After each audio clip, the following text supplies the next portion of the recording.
भगवान श्री कृष्ण ने गीता का उपदेश अर्जुन को क्यों दिया, भीम को क्यों नहीं दिया, यह प्रश्न आजकल उठाया जा रहा है। तो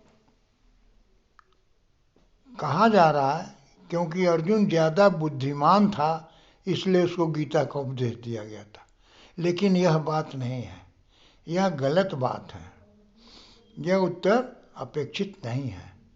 प्रथमतया हमें यह देखना होगा कि भगवान ने अर्जुन को ही गीता का उपदेश क्यों दिया। श्री कृष्ण और अर्जुन जन्म जन्मांतर से एक दूसरे के अभिन्न थे, इसीलिए अर्जुन भगवान की भक्ति सखा भाव से करते थे।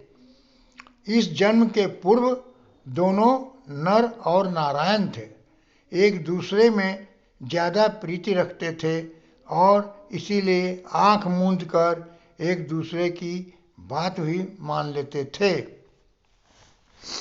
अर्जुन भगवान श्री कृष्ण का बहनोई था, इसलिए वह उनके अधिक सन्निकट था और उनकी बात भी मानता था, और वह उम्र में भी छोटा था, तो छोटे को उपदेश देने में कोई हर्ज नहीं है।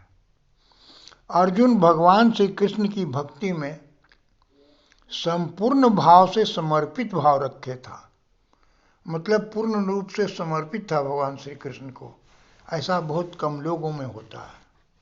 तो जो अपने भक्त को समझेगा कि ये मेरा भक्त है, उसी को न उपदेश देगा।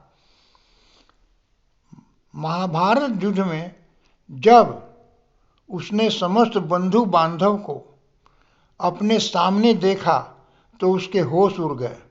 क्या मैं अपने ही परिवार के पितामह, गुरु एवं भाइयों की युद्ध में हत्या करूंगा?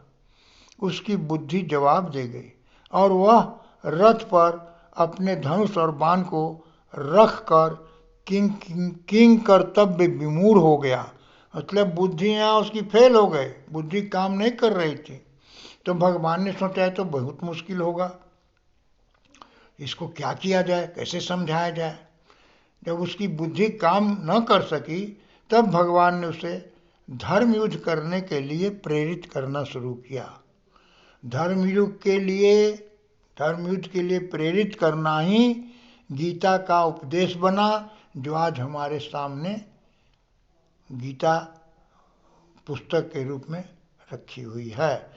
इसीलिए भगवान ने उसको उपदेश दिया था कि वह उनके बात के मानने वाला भी था, उनका भक्त था, उम्र में छोटा था और कर्तव्य विमूढ़ हो गया था, इसलिए उसको उपदेश दिया।